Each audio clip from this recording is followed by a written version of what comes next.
Hello, welcome to the Wasting Time podcast. We're at episode 65. Before we get into today's episode, I want to shout out a podcast that I listen to based out in the States. And if you like our show, you'll definitely 100% like this show. It's called All Punked Up. So if by any chance you're looking for a music news related podcast that covers all of the happenings from around the scene we all know and love, then look no further, because the All Punked Up podcast brings you just that. Each week, the hosts from All Punked Up bring a dose of news from around the scene while digging into hard-hitting topics that most would rather shy away from. If you're a lover of pop punk, rock, and alternative music, then this podcast is one you'll have to check out. The All Punked Up podcast is now available on all podcast streaming platforms, so listen wherever you listen to your favorite podcasts. Hey, Nick, how's it going? Yeah, going good. It's going good. Weather's nice. Been nice for a couple of weeks, so spirits are high. How about you? Yeah, could say the same.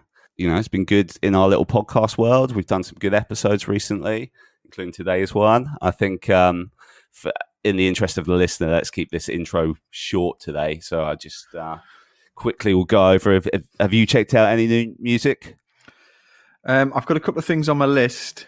Yeah. That I need to check out. Well, actually, one that you sent me. So the new Bleachers track that they've released. Yeah. What's it called?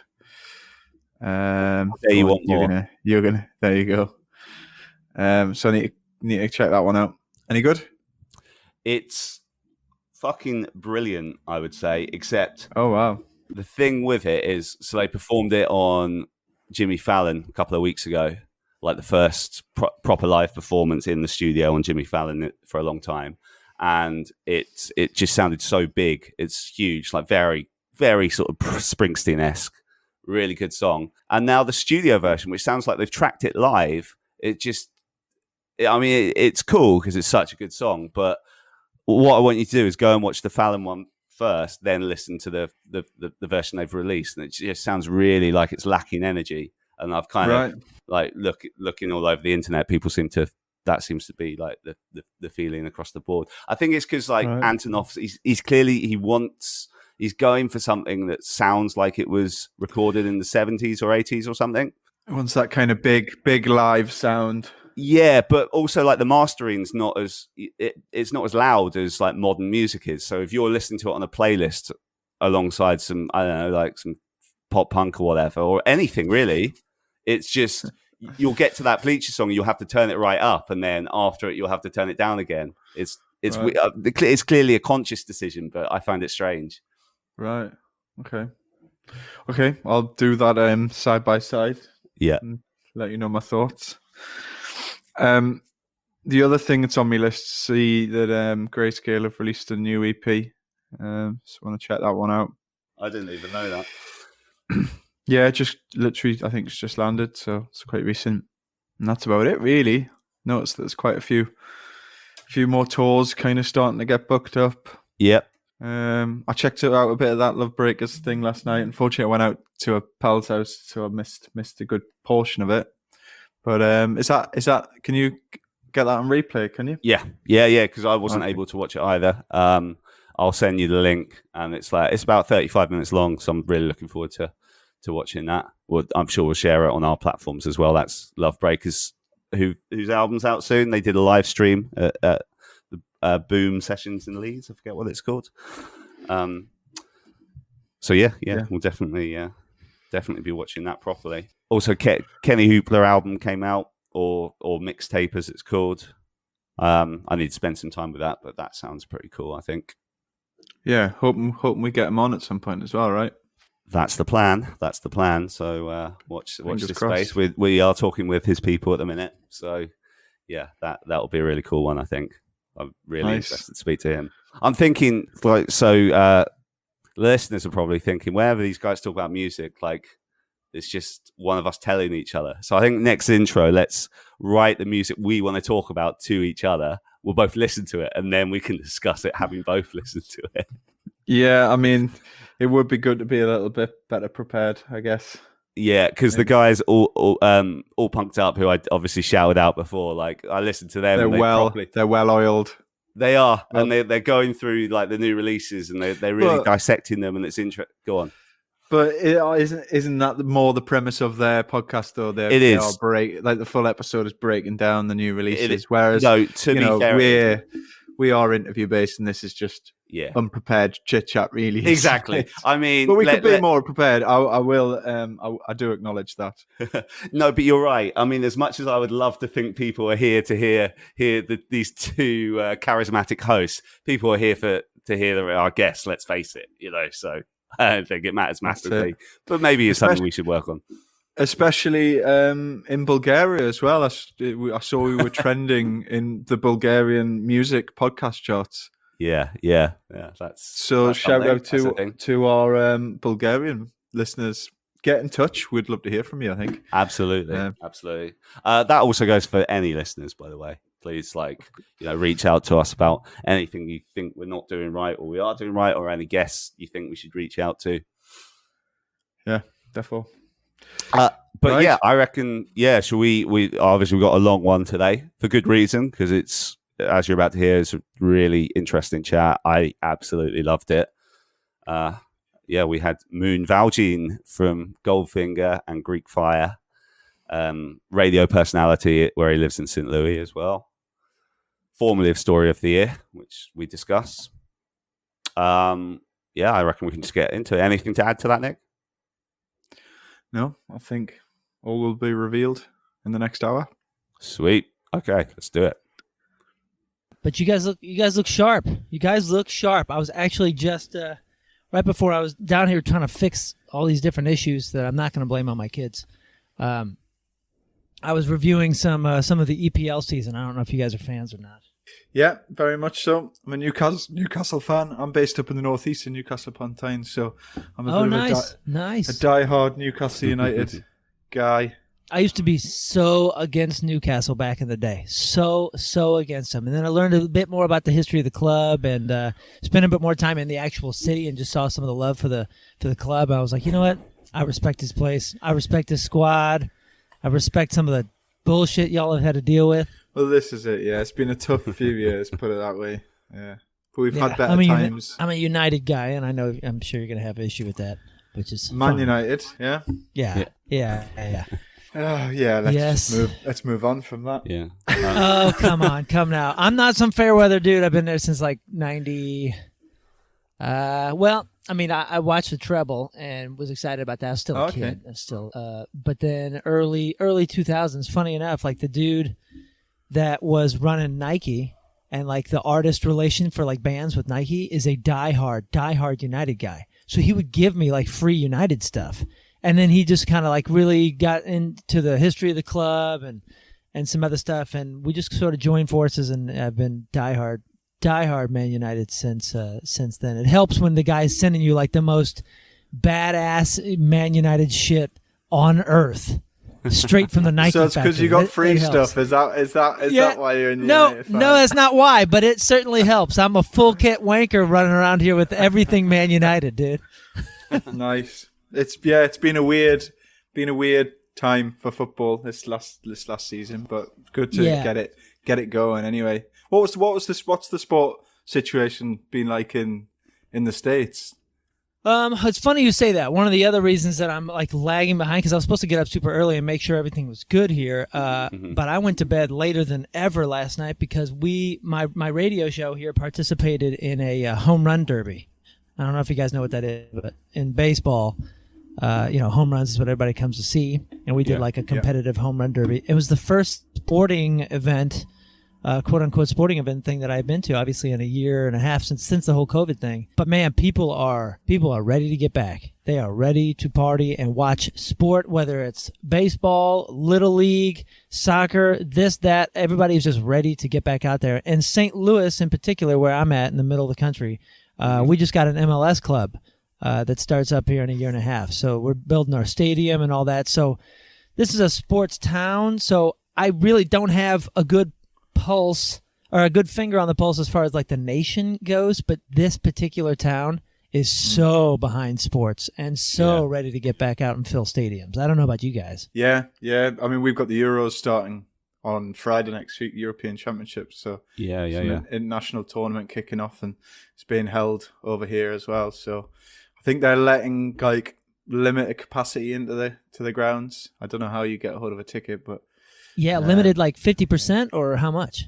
I've no idea. I'm not sure. Not being close to it, but the last kind of couple of games of the Premier League season, they were allowing fans back into the grounds. I think they were at 10,000 for the Newcastle game. So that sounds right. Same with live music though. I think everyone's itching to, I'm sure you are, but people are itching to go and see some live shows, But we have like a fun '90s tribute band, and we played a show, just like a fun show at this real small bar that kind of shuts down the street and does this thing, kind of like in a smaller town, and it was amazing. I wasn't sure how I would feel about it personally, because I don't even know what the vaccination rates are, but they're not exquisite. You know what I mean? So you're sharing space with a lot of people you're just hoping to trust, and if they're coming up fist bumping and stuff, you're hoping that they're kind of doing their part and all that, but you never really know.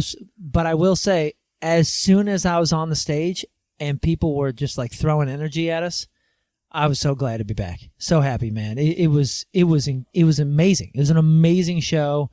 People are just ready to enjoy themselves. It doesn't really matter what you're doing, concert or sports or comedy. I know comedy shows are starting to really fill up and kick ass again. Yeah.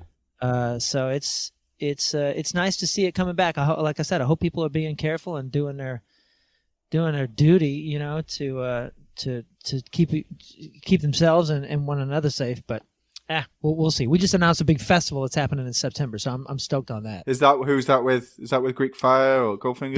That's Greek Fire. So Goldfinger, we've had a whole bunch of stuff booked, just not announced because we weren't sure what was going to happen. And we're that's an LA based band. Sure. And LA's been way more closed down and had to deal with way more stuff than I have out here in the Midwest. So it's a little bit different. We seem to be able to pull off things a bit more in the Midwest than LA ever could. And it was mostly West Coast stuff that we had booked that we couldn't announce, and we probably still haven't announced it just because nobody knows what's going to happen by July or September or who knows, Yeah, I think the only thing that's really kind of set in stone here are the outdoors kind of shows and the festivals that are going on outside. So yeah, I think, we'll see. Anyway, so thanks for joining us. Anyway, Moon. We just kind of went into one there. Yeah, thanks so much for giving us your time, man. By the way, like, what's best to call you? Because obviously, I think your real name's Phil. Everyone calls you Moon. What would you prefer with us? Moon is the go-to, and it used to be, like 20/80, and then it was 50/50, and no one calls me Phil unless they went to school with me, they're related to me, or they were in a band with me years and years and years ago. Yeah. Like a couple band members that I even like grew up with call me Moon, especially here in St. Louis. If I'm on a sidewalk and somebody screams Phil or Philip or something, I don't even hear it. I don't even hear it anymore. I'm not really. Because usually, and if I realize they're talking to me, I'm like, who the fuck is this guy? Someone old school. Yeah, I'm like, did I go to school with this guy or something? You know what I mean? So, yeah, it's pretty much Moon from here on out. And was a whole where did that come from? Where did the whole Moon? Well, so I had been in, we had done Story of the Year since 2002. And I just went by my I was going to say birth name, but I'm adopted, so it wasn't my birth name. My adopted name. And Greek Fire, I wanted to start Greek Fire and did around 2009. So we've been going for a while. But Greek Fire's music, the sound, the delivery, the philosophy,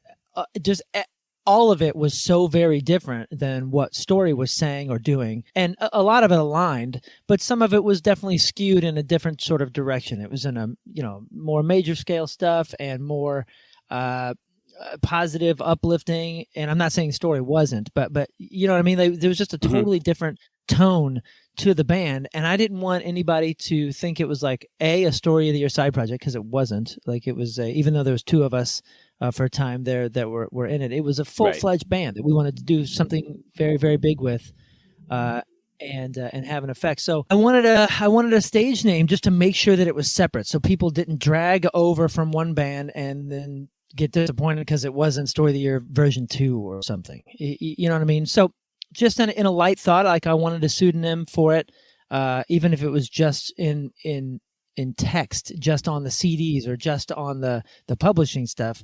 I didn't expect or anticipate people calling me that or anything, but they did, and it sort of caught on and whatever. And it actually came from a song that I'd written that was called "I Am a Moon," and it just sort of described how I felt like I wasn't really a part of my world. I always felt like an outsider, an outcast, or just a weirdo in general.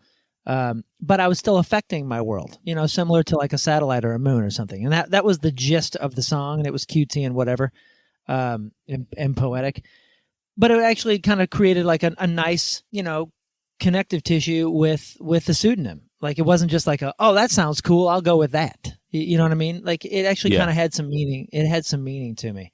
And I ran with it. And then just a few years later, I ended up doing nights and weekends on this radio station, local alternative radio station, like the greatest alternative radio station in the country, period. And I got a gig doing nights and weekends there that ended up turning into a morning show. And the guy was like, well, you already have a perfect radio name, so just run with your pseudonym from Greek Fire. And once that happened, man, that's when Phil disappeared. The name, not the guy, but the name. And here in St. Louis, I'm probably much more known for the radio than I am for any bands. No matter what the success of any of the bands has gotten me. Yeah. The recognition comes from the radio show. Being the radio star. A lot of people have asked, like, hey, would you legally change it? And like, for sure, I was actually a few steps from doing that. But the reason that I haven't or hadn't yet was because I don't want to make my mom sad. You know what I mean? Like They adopted me and loved me and gave me they did the biggest show of love a human being can do, and that's love a child that's not theirs as their own. Yeah. And named me after her father. So what am I supposed to do? Just like, I can't. Yeah. I don't want to hurt my mama. Runs deep, yeah. I guess that's a good place, maybe. I mean, how we usually do these things, we kind of take things back to the start and kind of walk through a bit of a walk through your career, I guess, really, and how you got into music. So, I mean, you say you were adopted. Was it quite young? You were really small, a bit older, and kind of what was your first, I guess, influences and segues into kind of music and playing music? Kind of take us back to a little bit of that at the start. Okay, really. I'll try to condense it as much as I can. I was adopted as a baby, 6 months old. Okay. Found out I was adopted at 7. But I will say that really did play a big role in feeling like, I've really, really been gifted life and gifted circumstances, and to not sound cheesy or overdone, just very blessed with the opportunity to survive and be in a place that I was loved and could prosper. It wasn't a rich family. My parents were both teachers, so they did their thing, and but we were raised well. And strangely enough, not around music, except for my dad was in or is in a barbershop quartet from church. Nice. For 50 years now, he's been in a barbershop quartet. So other than that, and, hearing them practice at our house every once in a while, like once every 6 months or something, I was not exposed to music in the household. There were instruments, but only from hand-me-downs or like a Casio keyboard or something in the basement that I found and I would mess with, and then they would yell at me because I wasn't playing a song and put headphones on. It was obnoxious. In the car, we didn't listen to music. Like there was no music except for my mother was super, super into Michael Crawford, who was one of the OG Phantoms from Phantom of the Opera.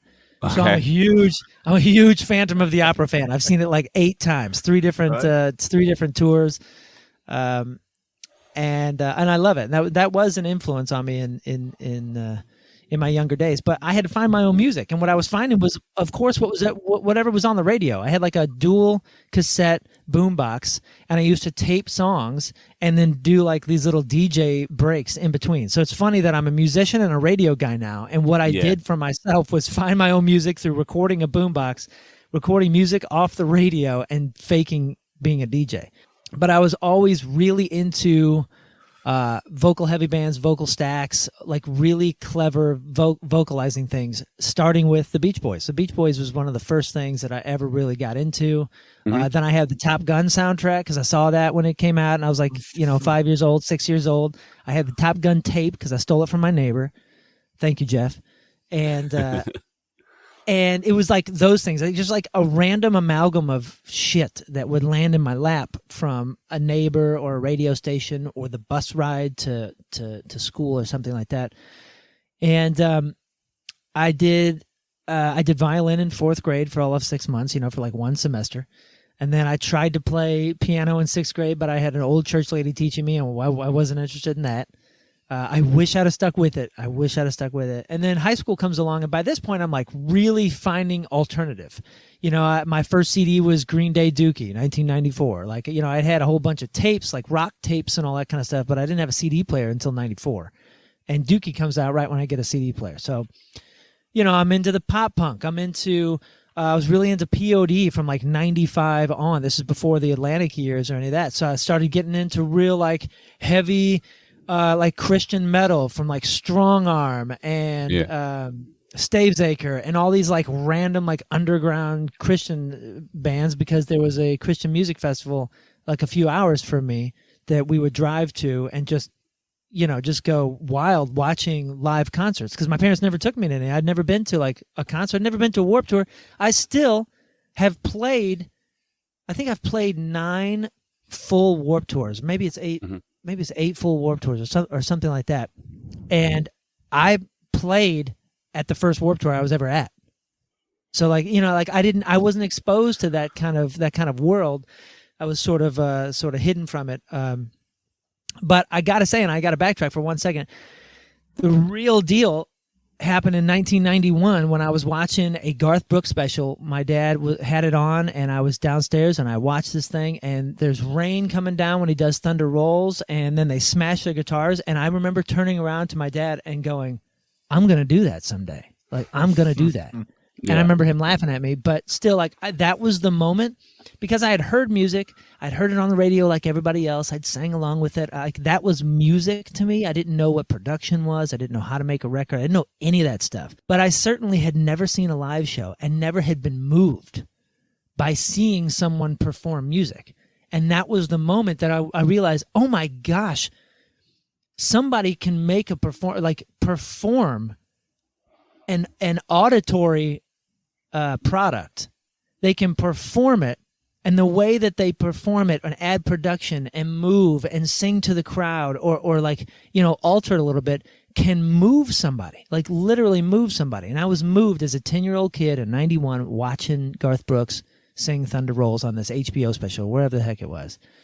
And that set in motion like, oh my gosh, I need to absorb every bit of music I can get. So I never had guilty pleasures. I really didn't make fun of anybody for listening to music. If it moved you, it was fucking awesome. So I was into everything from Garth Brooks to Joe Diffie to John Michael Montgomery to Tim McGraw to then Korn and Incubus. And like, I got so into every bit of music I could get my hands on, because like, what a gift, what a cool ass thing. And then I get to high school. I got no friends, and there's a new kid in school. He's on the soccer team. We're doing tryouts together, and I start singing Silverchair, because Silverchair had just come out, and these kids were like my age, they were 15, I think, when they wrote that record. So I was like, holy shit, there's these kids my age in Australia that just put out a record that is fucking amazing. Like, this is the greatest record ever made. And I got Frog Stomp, and I'm singing it, and this kid sings the last verse of the line that I was like, oh my God, you like Silverchair? And he's like, yeah, you like Silverchair? So we started hanging out, and he says, I want to be a drummer someday. I was like, man, I want to play guitar or something. Fuck, I just want to play something. So we rented instruments, and all we did every single day was play soccer until the sun went down, and then played Rage Against the Machine songs until his mom kicked me out of the house.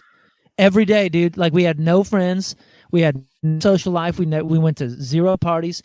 And for 4 years of high school, all we did was practice soccer and practice music. And that's how we honed our skills. That's how we honed, what we wanted to do in music. And we started a band. We did the high school battle of the bands and all that kind of stuff. So like I always had the goal that like this is what I want to do. And the weird thing is when people are like, that's my dream or whatever, it was just like a practicality to me. Like I just want to figure out enough of the business to be able to travel the world playing music. I don't give a shit about music. I don't give a shit about money. I don't care about gold records. Like all that stuff, like it wasn't even on my radar. I'd never even heard of it before. Like that was for like pop stars and Grammys and stuff. And I don't care about that. I never did.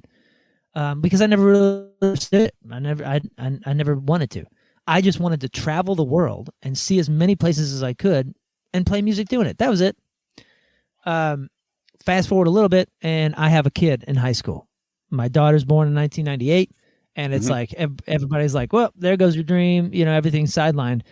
But I pushed, man. I pushed, and my life, my obsession was trying to do music to provide for my family. And that was it. Like that was my motivation, which was actually a good motivation when you hit.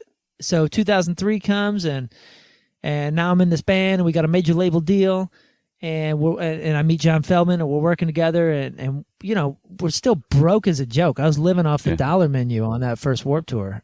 Did you join Story like just before like they kind of the 2003 thing happened? Like were you like a new addition?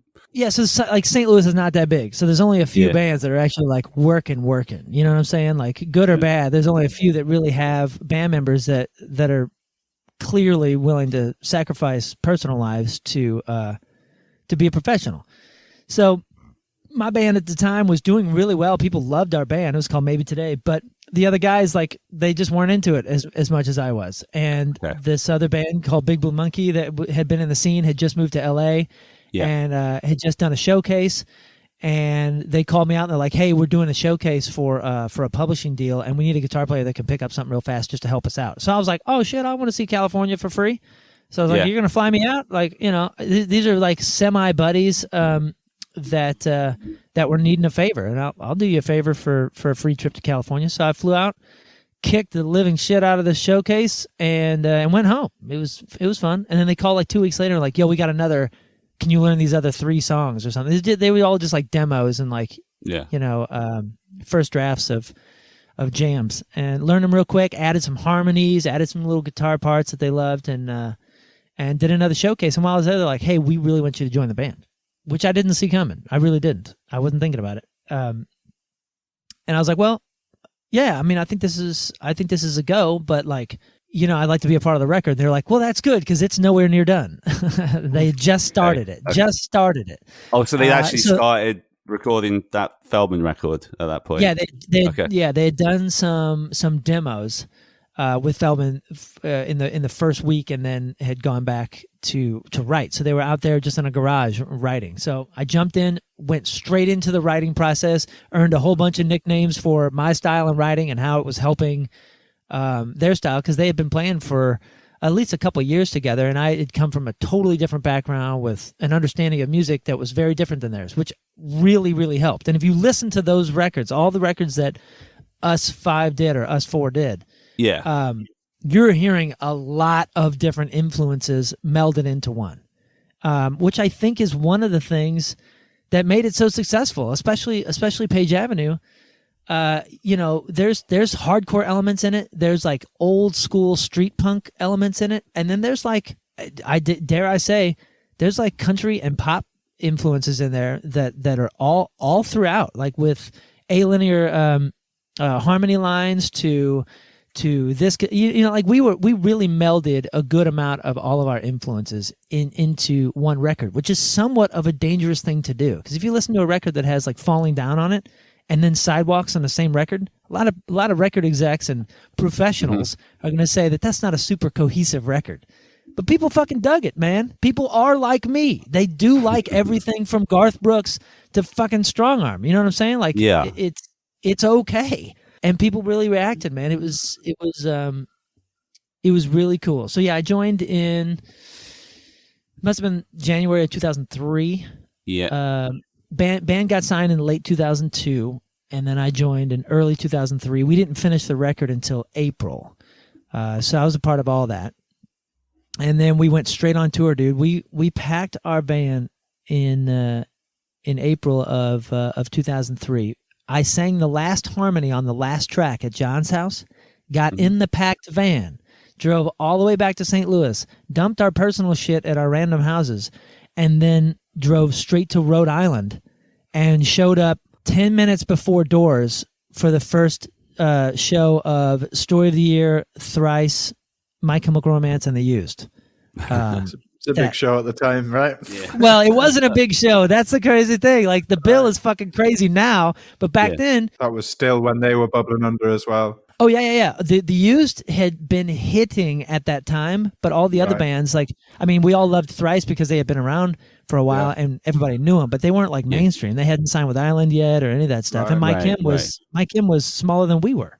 Oh, of course, because it was the next year that they had that, kind of blew up really, and then obviously well, so it's funny enough. The next year, our biggest year in 2004, we headlined the Nintendo Fusion Tour and wanted to take Mike Kim on the bill. So they opened, or they were second. Amberlin opened, and then Mike Kim, and then Lost Prophets, and that's when Mike Kim really started to, because they had just released that first record with Benson and Warner Brothers. So it was, dude, a wild ride there, man. A wild ride. But it was touring incessantly for 2 years. It was a 2-year record cycle on that, and we were like fried after that. And the crazy thing, it was hugely successful, and obviously, a big mountain to climb as far as stats and record sales and all that kind of stuff, because that's when CDs were still selling in Best Buy and everywhere else. Yeah, of course. But it was the real decline of the CD. But we had done really well, and you come home and everybody's like, "Man, congratulations!" And you're like, "Yeah, well, fuck." It's hard to even understand, because for a lot of people watching, they feel like it happened overnight. But it didn't, man. We toured for, all of us toured in whatever bands for years before that. And then on that record, we toured for 8 months before it even came out, like handing out, like begging people to take our, not our demos, but like a promo EP that had Until the Day I Die on it and all that stuff. Like, we were begging people because we're opening for The Used and whatever other bands we can get on with, and Sugar Cult and some other stuff. So we busted ass. So our success came one day at a time for us, one show or 2-3 shows a day at a time for us. You know what I mean? So when you get home and everybody's like, "Holy shit, you're an overnight success." I'm like, "No, man, I've been gone, and you guys built highways. There's like new fucking highways in this city, in my own city, that I haven't seen." So it was crazy. And when was your first experience over in kind of the UK and Europe? And I guess what was that like first time around? The UK, the first time was incredible. Most of it is in our first DVD, like us reacting to different things. Like we in the US, we have some really divey clubs. You know what I'm saying? Like, we have some clubs with famously shitty backstages and awful bathrooms, but the UK takes the fucking cake, boys. You guys, when we came over there the first time, we were playing tiny places. I don't know if you guys have been up to Glasgow and King Tut's Wawa Hut, but like that type of place is all over the place, or the 100 Club. These places are famous for 100 years more than our country has anything famous. You know what I'm saying? Yeah. So it's like this full immersive experience, and it's one of the coolest things a band can ever see, because you go into King Tut's Wawa Hut and you see that in Wichita, Kansas, and you're like, what a shithole. But you see it in Glasgow and you realize there's Oasis history here, and that there's this band's history and this band's history and this band's history. And it really like clicks and makes you feel like, man, we're doing this. There's 300 people here to see our little band from our little town, all the way on the other side of the pond. And it was so fun, dude. Like, we didn't spend much time in the dressing rooms because we were out just talking to people, saying like, how did you hear of our band? And like, what do you think of our band? And like, what's a UK band that would go well with us that we can tour with here next time? It was so fun to just educate ourselves on UK culture, but UK culture in in music, in that day's music. What was a UK band that was suggested to you to come out with next time? Do you remember any names that came up around the time? Oh my God. Back then, there's so many, dude. I'm trying to think. Well, a year or two after that, we had heard about the Blackout, and we took the Blackout on tour, and got on real well with those dudes. Love those guys. I'm trying to think right now. I'm blanking because it's somewhat early, and I didn't sleep last night. But No, it's all good, man. There were like dozens of them, dudes, and like a lot of bands that we didn't get to tour with that we started meeting on random festivals, on Slam Dunk and a couple other festivals that we were a part of, or bands that would come out and get put on as a local opener from whatever the promoter was, and they were great bands and like good dudes, and you start to hear about their particular struggle and like how they're trying to work out of Newcastle or out of Liverpool or out of Hull or something. There was some. I'm gonna think of the band, I'm sure, as soon as we're done recording all this. But there was a couple of them that we just got down with as far as, or I got down with as far as friends go. Yeah. And still stay in touch with some of them. Most of them aren't even in bands anymore. But I talk to the Blackout guys still. I talk to Sean all the time. Did you do?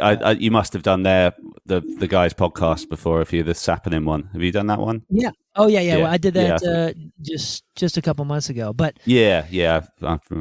It was really fun, man. Because I mean, obviously, UK bands and UK music has influenced American culture for so many years, so many decades, that it was finally cool to put some places with the faces. Right. But like I said, there's a lot in our DVD, our first DVD, that Assassin DVD, of just like screwing around and having fun with your guys' accents and your guys having fun with our accents. That's really funny, cool, new shit to some 22-year-old kid. That's traveling the planet. You know what I'm saying? So we just had so much fun. And of course, we went down to Tower of London, and we hit all the spots. Like every city, I would find a local and be like, what do I got to do in this city? Like, what's the thing that I need to see in this city? I got to go. And I still do that. My Goldfinger buds, band members, like a couple of them, they love the fact that if we go to some random city, I'm like, oh shit, dude, the coolest coffee house of all time is over here. And then on this side of the canal is the best pub, but now they're owned by Weatherspoons or whatever. You know what I'm saying? Like soaking that all up was the most fun thing for me. So I turned into like every band's tour guide for a minute there. Nice. What are some of your favorite spots in the UK, like, towns and cities wise? I do love Birmingham, as far as like hanging in Birmingham. I've made a lot of memories there. Made obviously a million memories in London. The last time I was in Glasgow, I had a really, really good time. Just walking, dude. I just walk, and I walk into random shops. Some of my best clothes all come from the UK, from me just wandering into places. Of course, what's the random ass place that everybody tries to sell you drugs in London, up by Whitechapel? Or maybe it's not by Whitechapel. Is it Camdenton? Is that Camden Town? Camden Town. Yeah. Had a lot of experiences up there. Yeah.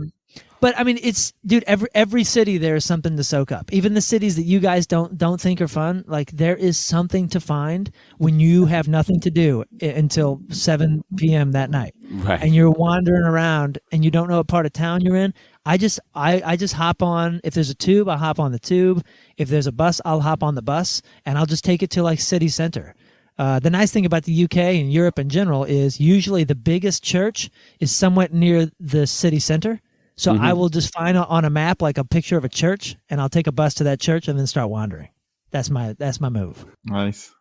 We actually saw you in one of those grimy clubs. We saw you with Goldfinger, 3-4 years ago, Chris, at Club 100. Yeah, we were at that 100 club show. That was a fun night. Yeah. I mean, obviously you had Cyrus playing drums, and John and Mike was there, and it was just like, for us, obviously, we're big. Well, we still are big fans of MXPX and Newfound and stuff. Yeah, it was just a bit of a crazy night to like see all you guys there in that tiny that environment. It was cool as well because like Mike, we were at the Brewdog pub around the corner, and Mike came and had a pint with us because we knew him a little bit from like playing with him in the UK, and he's been on this show like years ago and stuff. Yeah, that was an awesome night, man. Dude, that was an awesome night. And my wife, that was my wife's first time being in the UK. And Oh, really? she's used to like bigger venues here and like fire codes and all these different things. And I remember that club in particular because she went down and she goes, "What if there's a fucking fire here where everybody's dead? Like, this place is awful." And I was like, "Nah, man, look at this place, dude. It smells like the 50s or the 60s or something." You know what I'm saying? Like, this is, a lot of people have done some weird shit in this place. And I remember that show vividly because my wife was nervous. Mm-hmm. There was a couple horn players that were supposed to play with us that night, and I'll never forget this. I feel so bad. Goldfinger is not a band that gets to rehearse. We've rehearsed one time. Wow. Mm-hmm. And that's because Travis Barker was playing with us, and he's like, "I'm not playing a show without rehearsing it, guys. Like, we're going to practice." And I was like, "Okay, if Travis says so, we'll do it." Yeah, understandable. Yeah, of course. So not that I have any say in rehearsals or any of that stuff, but the horn players were local guys from London. And they came in, and we just try to run through things because John is a madman. You guys know John enough, like, to know he's a madman, even especially on stage. We don't follow the set list, no matter how important the set list might be. There's a curveball for the band members every 2 songs. Every other song, we're playing something we didn't expect to play, which I'll get to in a second for that Club 100 show because it was wild. But the horn players were there, and I was like, "Oh shoot, dude, this song is a half step down, and we don't do the punk part. We actually kind of vamp it into like a reggae, like one drop kind of thing." So like Mike and I are usually the captains on stage to tell our drummer and the horn players what things are changing, or hey, if John does this, you got to feel it out. Like it's a wild show, which makes it so much fun for diehard fans and for the band members. But these horn players were going, and this one kid, they were both really skilled horn players, but the one guy was super nervous and wasn't like able to keep up on all the quick changes. Okay. And it shattered him. It shattered him, dude. It like destroyed this kid. And I remember watching him melt, and I was going, "Oh shit! Oh my god! I feel so bad for this guy because he's clearly a really talented player, but we're throwing so many things at him. He's just like melting." Right. So we only played with one horn player that night. That other guy got fired on the spot, which was a bummer. But then John ends up playing 2 songs, one of which probably played 5 songs that weren't on the set list. 2 of them I had never played before, and one of them I had never heard before. Never heard the song. And Cyrus had only heard it a couple times. And John's like, John's like, "You guys know this song?" And because like somebody in the crowd was like, shouting it out or something. He's like, "You guys know this song?" And Cyrus goes, "I don't know, kinda." And I was like, "What the fuck?" And dude, before I could even think, he had already 1, 2, 3, 4, bang, and he starts going. And Mike's looking at me like, I don't know what key this is in. He's not playing it record version. So like all of us are looking at each other. We played a song that night. You guys witnessed us play a song that 2 of us, one of us had never heard before. One of us had heard once, and Mike knew it was in a different key. And we did it. We at the end of it, I was like, "Holy shit, we played a song I've never heard before." Nice, but it was so much fun. Yeah. That was a memorable show. I'll never forget that, and all the red walls and everything. Yeah, it's a grimy old historic club. Yeah, that's for sure. Has obviously, obviously we hear lots of stories about John and kind of how he is now, and you've obviously got you've worked with him almost 20 years ago, I guess. Really, you're getting on for that 15, 20 years. Is he changed much kind of through the years, or is he always just being John that you know today and we know today? That's a really good question. In the fundamental characteristics that make up John Feldman, he has not changed at all. Although he's slowed himself down a little bit and has changed. I think his reactions, like he's a really, really dug in guy when it comes to certain beliefs and all that. So if you hit him with something, he's got a reaction for it really, really, really quickly. And I think he's slowed down with his like initial go get him like super, super aggro reactions. But at the same time, man, like he's the same guy. that wants to provide for his family and wants to constantly be working. Like, he's just a workhorse, dude. He's a go sort of guy, whether it comes to producing the next band, finding the next superstar, or finding the next cup of coffee. He's just go, dude. And I will say he knows his strengths and his weaknesses, and he plays to his strengths, and he keeps his weaknesses away. And he's an inspiring dude. I've got his back in everything that he does. He's been a good friend to me and a good bandmate for, like you said, almost 20 years now, but his personality is what you see. It's very, very intense. And if you don't know how to handle that, don't try.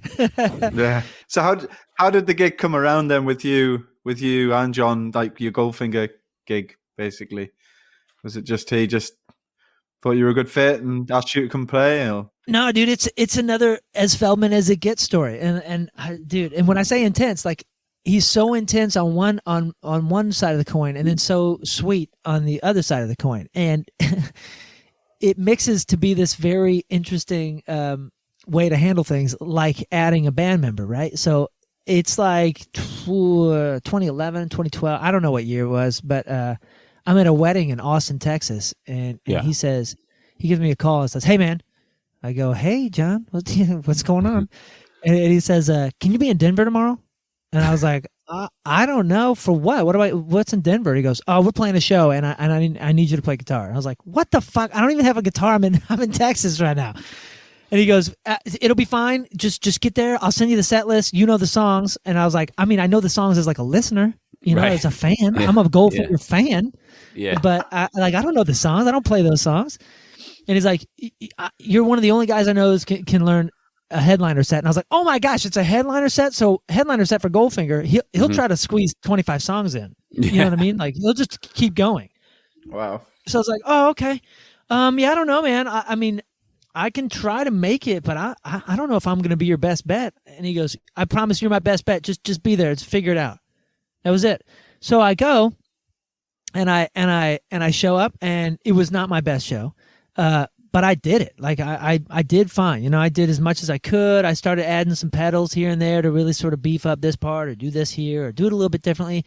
Because he said, play them all, but do your style. Don't worry about trying to sound like Charlie. Don't worry about trying to sound like Brian, or any, like, just do you. I want you to play you, which helps, but also puts on an interesting type of pressure. Because then if you fuck it up, you're like, "Oh shit, I fucked it up." It's almost like you're being auditioned, right? In a way, isn't it? And like to. Well, see, I didn't see it like that. I can see that being something that I probably should have thought of, but I didn't. I was just like, I'm just here to do my friend as good a favor as I can do, and it was a really fun show in Denver, and I flew home, and that was it, man. And then, like, 4 months later, he calls and is like, "Holy shit, can you be in whatever city it was in 2 days to play for Goldfinger?" I was like, "Oh, sure, yeah, man. Thank you. 2 days heads up is like a world of difference than last time." So I really got my chops down, right? I was like, phew. No, I'll tell you what it was. It was 5 days. It was 5 days. And I spent 4 or 5 days killing this guitar, bro. Like, I killed it. Like, I am ready, bro. I got the solos. I'm going to add this here. It's going to be so killer. And the day before, I get a message from the management, and the manager says, "How many basses are you bringing?" And I said, "Well, I'm bringing one guitar." Like, "What do you mean?" Oh, this was in Panama, by the way. We were all the way to the country of Panama. Oh, right. Okay. And she goes, No. How many basses?" And I was like, "I'm not. What? I'm taking a guitar." And she goes, "Oh shit! Did we not tell you you're playing bass?" Oh fuck. And I was like, "Oh my gosh, guys!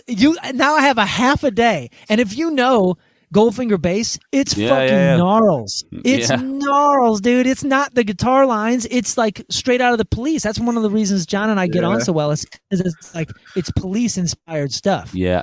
And it's really good. It's really skillful stuff. So now I'm like, holy shit!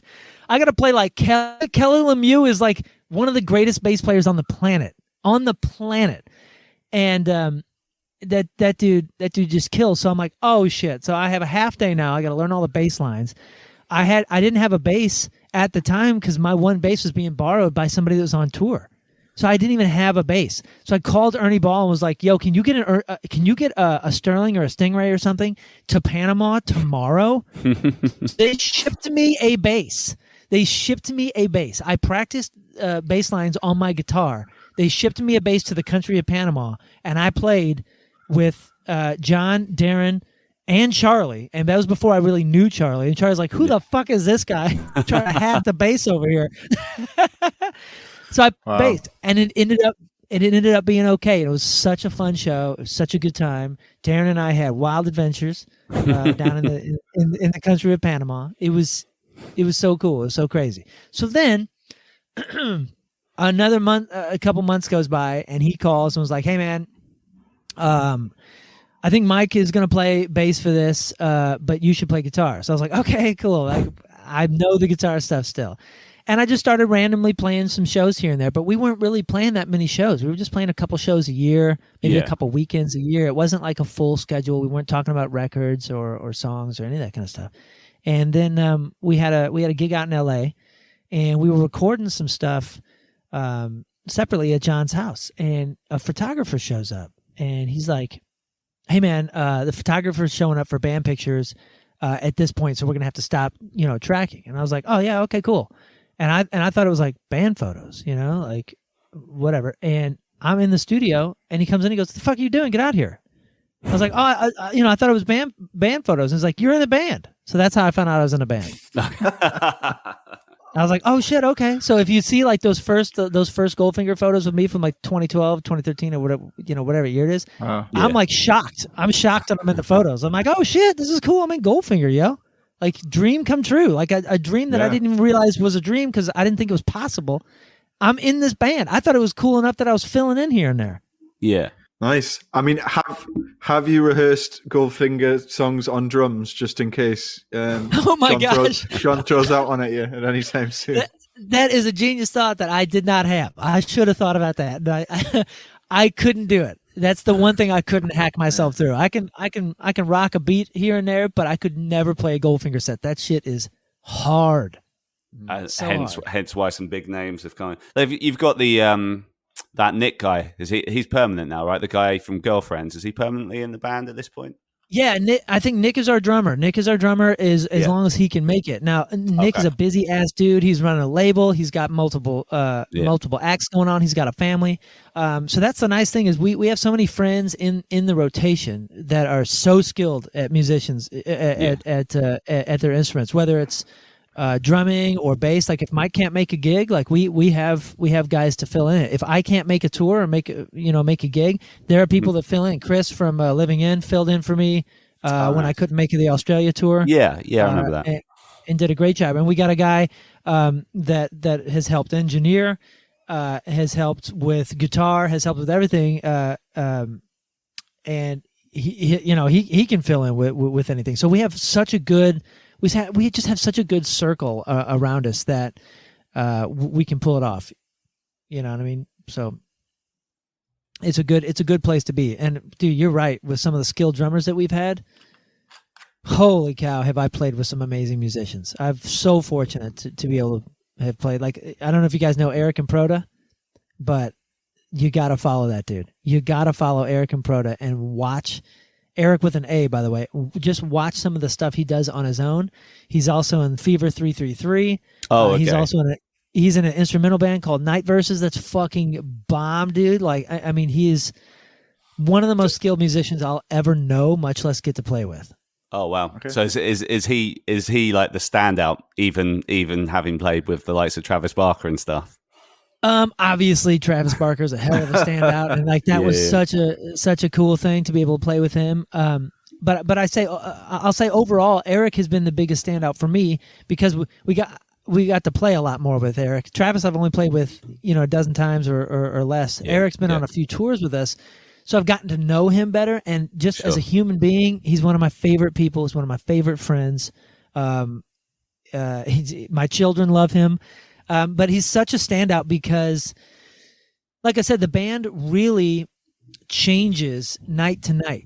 Our groove will change because John will decide to throw in a song here, or a fan will throw out a song a song idea that we've never played before or haven't played in a while, and that will change the whole dynamic of the set, which is really, really cool for fans, because if they're going to follow us and see a couple different shows, they're going to see us do some of the same stuff, but they're going to see different shows each night, because something happens different every night. The energy is different. And Eric, as a drummer, is not only maybe the best drummer I've ever seen, but he can really hang with the changes and throw his own tones in there and throw his own color on the feel of the energy. And he can single-handedly change the energy. Travis is similar. You know, Travis is energy. So when you're watching Travis Barker, it is energy. Whereas Eric can really like fit in here if he needs to fit in here, or just groove over here if he needs to groove, or show off like nobody's ever shown off before over here. So it's really fun playing with somebody that's that versatile and that skilled and that easy to work with. Yeah. Eric was just a godsend, dude. He's a dream. He's a dream to work with. So anybody that's in a band with him, I guarantee you can understand what I'm saying. He makes you better. You know, like Travis could probably make me better as well. But when I'm playing with Travis Barker, I find myself watching him and forgetting what the fuck I'm playing. You know what I mean? Like I'm like, holy shit, I'm watching Travis Barker from 4 feet away. You know what I mean? Or you know, telling him to change here. So I'm kind of like caught in the moment with that. Yeah. And Eric, you're just like, wow, dude, he's making me better up here. He's making me better. I guess going back a little bit then. So, I mean, I guess you had a good period where you were kind of running with three projects with Story and Greek Fire and Goldfinger. I know you say Goldfinger wasn't as much back in the day as maybe more recently. Kind of how were you balancing that? And I guess kind of tell us a little about kind of how that journey with Story kind of came to an end. Yeah, there was a number of years there where I can't even believe my schedule was how it was, and a lot of people would ask me while it was happening, like, how are you doing this? You know, because I have a lot of kids and a radio career here that I'm up at 3:30 every morning for. Yeah. How many kids do you have, if you don't mind me asking? I've never answered that question just because it's a joke on our radio show with how many kids I have. So we change the number every time, so it's like 57 or 13 or whatever. I see. But, okay. No, but we are raising 6 children. 2 of them are grown and out of the house.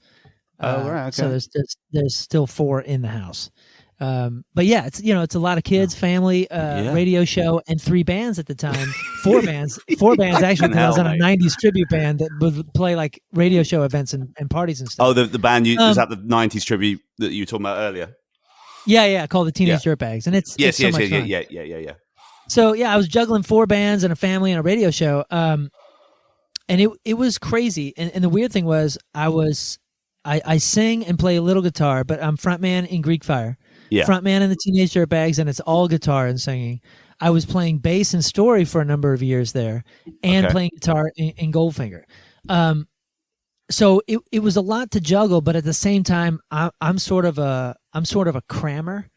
I'm a procrastinator and a crammer, which I have been my entire life very naturally. So I'm very practiced at learning things very, very, very well, very quickly, and retaining them. Now, the problem with that is I can retain them for a tour, and obviously I get better the more shows we play and all that. But then afterwards, it like drops out of my brain. So I'd play a Goldfinger weekend and be honed in on Goldfinger because I'd rehearse for a few days by myself before that. And then when I get home, it's just like a switch. You just turn that switch off, and then I would turn the other switch on, and I'd grab a bass and make sure my chops are good and that my mind is there. And a lot of it really is, and I hope musicians take this, that can run with this and maybe naturally work like this. Learning your instrument and learning whether it's perfect pitch or whatever it is you have to learn to get good at maybe not knowing the song. Like if you told me a song right now and gave me an instrument, I would not be able to play it right now for you. But if you put me on a stage and you start the song off, I hear the note that it starts on, and then I know where I'm going. I know where I'm going. I know where I'm going to need to go. And then so my brain is basically working one or two parts ahead of me, and I'll go, okay, here's the bridge here. It's got a tag. I'm sure the tag is a full step down and then changes up here. So knowing the styling of each band really and having that set at concrete in my mind is what would allow me show to show to be consistently good, to be consistently on and not ever let down my band. My goal was always to or to never be the weakest link on stage. And as long as I'm not the weakest link on stage, I'm going to get better and better and better. And hopefully I'm going to help whoever the weakest link is on stage get better with me or with us. You know what I'm saying? Yeah.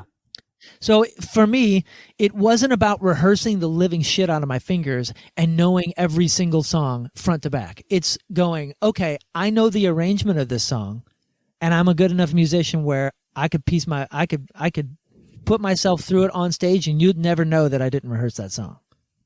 You know what I mean? Yeah. So that's what you're saying. That's where you want to be as a musician. If you have to juggle a lot of stuff.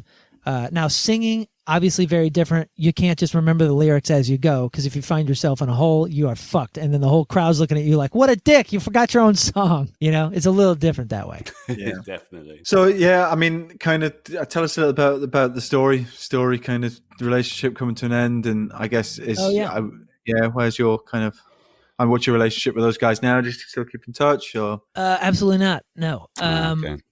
Yeah, it's very sad. It's very, very, very sad. Yeah, well, where do I start?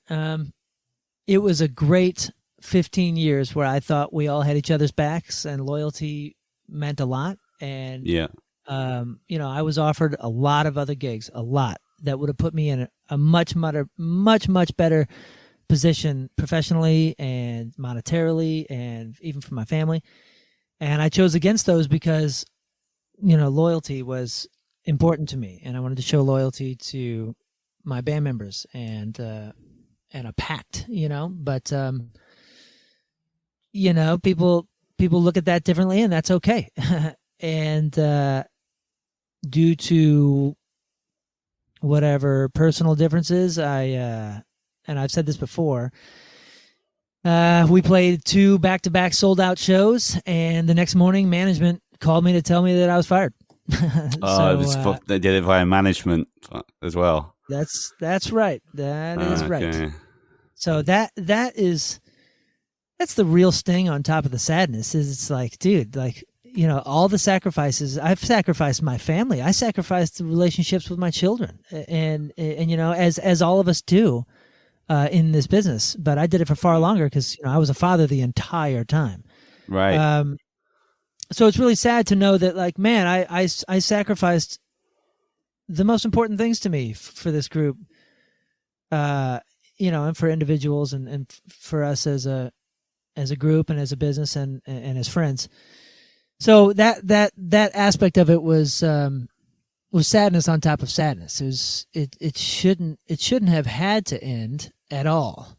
Mm-hmm. But they decided it did, and what am I to do? I'm not gonna badmouth. So yeah, you find yourself going, that was not the wisest decision in my opinion, but then again, that's just my opinion. And it hurts. It hurts. And honestly, beyond, again, so they're not going to talk bad, and I'm not going to talk bad in any of that. But the biggest sadness with all this is, I'm cut loose and I'm cut out, and I don't get to explain anything, and nor will I try to explain anything to fans. But the real sadness for me, beyond all the personal hurt and the personal pain that came with the seemingly soulless aspect to some of it, was the severance between me and the fans. Because I worked really hard, and it was all good for me, but I worked really hard to have a great relationship with fans and with the diehards and with the people that I saw, the faces and the names, and I keep up with a lot of these people. And the severance there, when somebody sees something go down, and when they see a divorce like that go down, and they don't have either side like telling a story or bickering about it or whatever, people tend to just make it easy on themselves and go with the group, which is fine. totally understandable. I'm sure I've done that with some of my favorite bands that had issues with members. But that cost me a lot in my relationship with people that I really owe a lot to, and I'm so thankful for, and I would like in my life to whatever degree. And they would just kind of cut out and went with the group or whatever. And again, that's no one's fault. That's very natural, and I think it was bound to happen. It's just like an added bummer to me, because our band was our band because we had ridiculously amazing fans that pushed us into radio stations and got their colleges to play our songs, and like came to our shows in multiple cities and would follow us to different countries even. Like my buddy Pierre in Canada, like. Like I miss that guy. I haven't spoken to him since the Severance, and it's just it really bums me out, guys. It bums me out. That makes sense. Yeah, 15 years as well. Yeah, exactly. Yeah, I mean, such a long crazy time. When you say it like that. That's dude. Think about that. 15 years is long in any period, but especially if it's all of your 20s and half of your 30s. Like your 20s, when you spend your 20s with four men. More than your four buddies, you see them more than your kids, you see them more than your family. I mean, they're your work marriage. It's a marriage. A band is a marriage like that. Yeah. And I spent more time and more minutes with those guys than anybody. And to have it done like that is not choice. Yeah, no, I can see how that's rough. I mean, but moving on. Yeah, but like the plus being, I suppose, like, we're talking about during that period, you're in 4 bands, you're doing the radio thing. So it's like story of the year suddenly taken away, but you still got loads going on. You're still in fucking Goldfinger, so it's not like you've been from being in a successful band to nothing. It's like, oh, okay, well, I'm still in these other successful bands. So. Yeah, it is super cool. But, the one that you built from the ground up that had the most success. And like you said, I mean, like all of our friend groups were based on my entire 20s and half of my 30s were spent with these guys. So all of our friend groups were intertwined, and I lost a lot of that. Yeah. And it is what it is, and that's okay. Tragedy happens. I guess looking forward then, like you say, I mean, the radio show keeps you busy. You got your family. I guess once we come out of the pandemic, plans are to get Goldfinger back on the road. And Greek Fire going to be doing much in terms of shows and stuff when you get the chance more? We just announced a festival. There's a local festival here that our station puts on called Point Fest. It's huge, hugely successful. People come from all over. Usually sells out about 22,000. And nice. Greek Fire is opening the main stage there in September. So we have that booked. I have a few other things that are on the list. They're booked but not announced. Just kind of waiting for promoters. I'm not sure. They don't want to release it if it's only 30% capacity, and then they find out, it can be 70% of capacity or whatever it is. Yeah. So there's some things in the works, and like I said, Goldfinger has a lot in the works too. Just hoping that it all works out by the time those dates come around. We put a record out just a number of months ago that we worked on in 2020. We did all those quarantine videos. It was so much fun. Yeah. Very cool. Yeah, very cool. Yeah. We were doing those like really early, and then people started doing theirs and like upping the game. So we upped the game a little bit. Like that was so fun. So fun. But I mean, that's how you do records now, is like in your own studios. And it's a wild world, dude. What a different place. I feel like I've lived 100 years in the music business in just 20 years. Like I said, when we first started, we were selling CDs, guys. Yeah. Like that was the metric you were looking at, is how many units of, how many CDs do we sell at Best Buy today? So it's a different place. It's a different place. And what else have you been doing to kind of keep yourself occupied during the pandemic? Anything? Chris, did you say you were fishing this morning, Moon? Is that something? I was supposed to go fishing this morning, but we had a super late night because of that baseball home run derby. The home run thing, yeah. Oh, dude, I need my sleep, and we didn't get home till like midnight or something. Which 40-year-old guy is like, midnight. Oh shit, man, it's so late. But I'll be fully honest about 2020 and the pandemic and all that, and I'm not trying to sound like number one dad here or anything, but the pandemic forced me to not have a schedule anymore and just be home. And I lost like 90% of my revenue immediately. Like in a day, everything that I do that makes me money was gone. But I gotta say, I had a really, really happy year. I had such a good year. And I'm not saying that I wouldn't have spent time with my family or any that kind of stuff if I wasn't forced to, but being forced to be in the home and have every single minute be with the kids and the family, I love my house and I love my family. And this is my favorite time as far as age goes. I raised 2 daughters. They're older, so I know all the mistakes I made, and I know what my favorite age group was, and it's 7 to 12. And the 4 kids that are in this house are between 7 and 12 right now. It's my absolute favorite age, dude. And we got lucky. We have a house with a little pool out here. So we spent the entire year just like getting closer to our children. And we would take trips, like not real vacations, but like trips to like a family member's lake house here. And dude, I'm just so lucky. I'm so blessed. My kids are healthy, and we had a little bit of COVID. 3 of them got COVID over Christmas, so like some holidays and things were ruined, and we were worried about certain things. But I haven't had any family members pass from COVID. I know a lot of people that have, and that has been unbearable for them. So I gotta say, we have been so blessed and so lucky and so fortunate that 2020 and the whole thing was a net positive for me. Even though we lost tons of money and it was really stressful as far as that goes, I don't think I've had a happier year in my entire life because of the quality time that I was able to build with my children. And we're noticing it now. Our kids are back in school and our kids are doing stuff, but we're noticing like how close our kids are to us. That's awesome. And yeah, man, I don't mean to sound cheesy and old, but being a parent of older kids and knowing how fast it really does go. Yeah. We were just really, really fortunate to be able to take advantage of the time with the kids this last year and a half. So it's been, like I said, a net positive.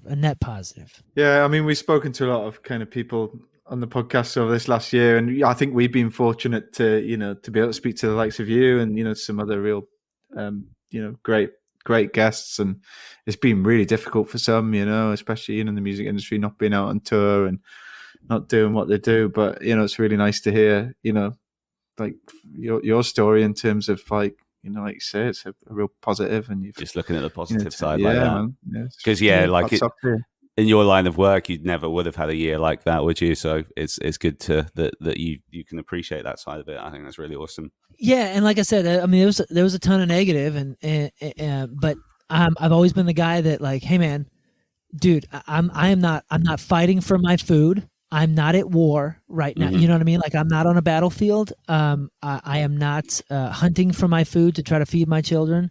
So and there's a roof over my head. I mean, I'm a really, really happy person because I will find the positive in it because it's so easy to find the positive. I know that sounds like a snarky thing to say to somebody that's going through something gnarly, but like I've been through some major depression and some other stuff. But dude, when you really just bear down to the practicalities of life and what's necessary and what's happening, you got to realize, man, you're not hunting for food and you're not fighting for your life right now. So like things are looking up, and you can find a positive if you just look for it. So I went down to my basement a whole bunch when I had free time, and I got better at Pro Tools because I wasn't great at Pro Tools because it was always an engineer that was 1,000 times better. So why would why would I get in the way? But that gave me an opportunity to get much better, and I started tracking my own stuff, and I released an Alanis Morissette cover that I tracked here, and I produced a song for my cousin, and I started producing, and I had to sell a lot of my gear to try to make ends meet, and do things to try to survive. But again, like that's still like what a lucky position. You know what I mean? Yeah, definitely. I'm a lucky dude. So I just found the best in it, and I hope a lot of people did, because I know it took a lot of toll on people's mental health and all of that. But you have much more power than you think you do. Much more power, and it all starts in your mind. It's just a mind game, and you're the player. Absolutely, man. Hey, look, looking at the time, I think we've been going like well over an hour, man. And I know you're tired from last night and stuff, so we don't want to take much more of your time. And sorry, Nick, go on. I'm just gonna say it feels like quite a nice, poignant, positive note to wrap up on as well. I think. Yeah, definitely, man. Thank you guys, man. I really appreciate you having me. I'm so sorry I was late. No, it's all good, man. We appreciate you coming on. It's awesome.